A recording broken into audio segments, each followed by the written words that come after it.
Welcome to The Explainer. Today, we're going to become art detectives. We're not just looking at some of the most famous art in the world, we're looking into it, searching for the incredible secret messages artists have hidden right there in plain sight.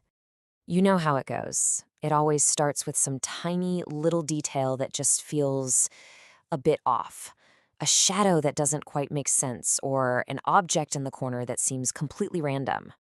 And what's wild is that for generations, sometimes even centuries, these details go completely unnoticed. It just goes to show you that the biggest secrets aren't always very deep. A lot of the time, they're just waiting for someone to look past the obvious for just a second and get a little closer. And then, finally, someone sees it.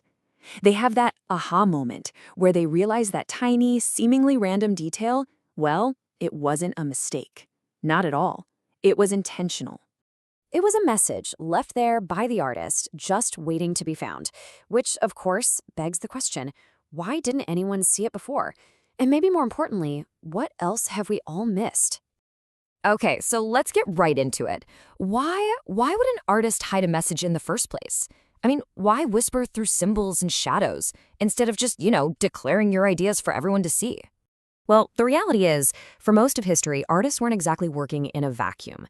They were often creating art under the thumb of some seriously powerful people. We're talking the church, the government, and the very strict rules of society.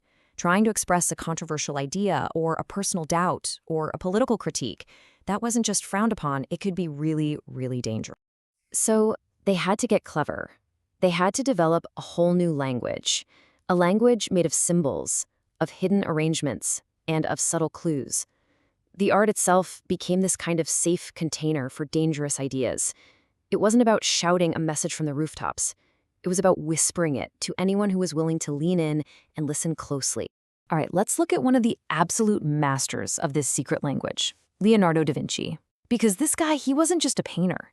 He was a scientist, an engineer, and a completely obsessive observer of the world. And you better believe he embedded all of that knowledge into his work. Come on, we've all seen The Last Supper.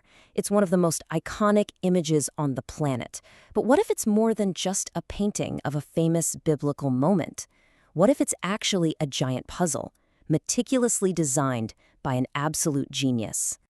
For centuries, researchers have been analyzing these exact things, arguing that nothing in this painting is an accident. For instance, some art historians have suggested that the apostles' hand gestures aren't just expressions of shock, but might actually be signals from an early form of sign language. And get this, some believe that even the precise placement of the bread rolls on the table can be read as a hidden musical score.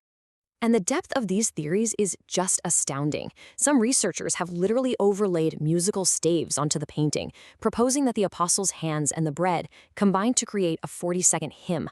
Others point to the geometry of the room itself, believing Leonardo embedded mathematical principles to subtly question the very nature of the divine, right in this supposedly sacred image.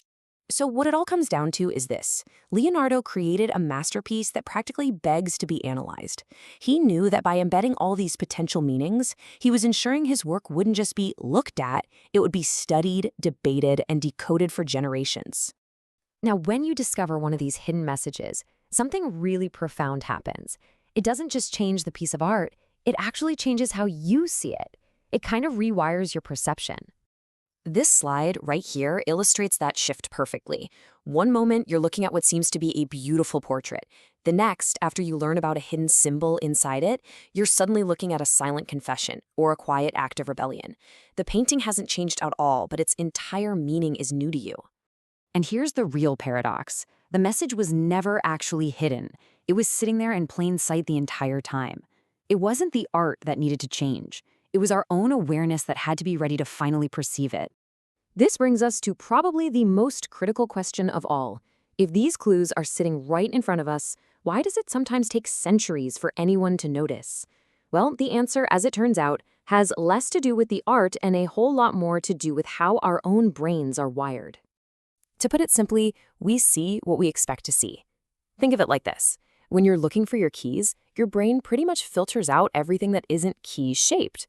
In art, we're trained to look for the faces and the main action, so our brains just filter out that tiny, weird detail in the corner that might change everything. And that is the artist's secret weapon, They use this human tendency against us. They know our focus is going to be drawn to the dramatic figures in the center.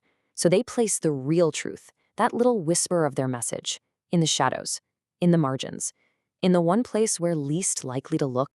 So what this all means is that looking at art is not a passive activity. It's a dialogue across time between the artist and you, the viewer.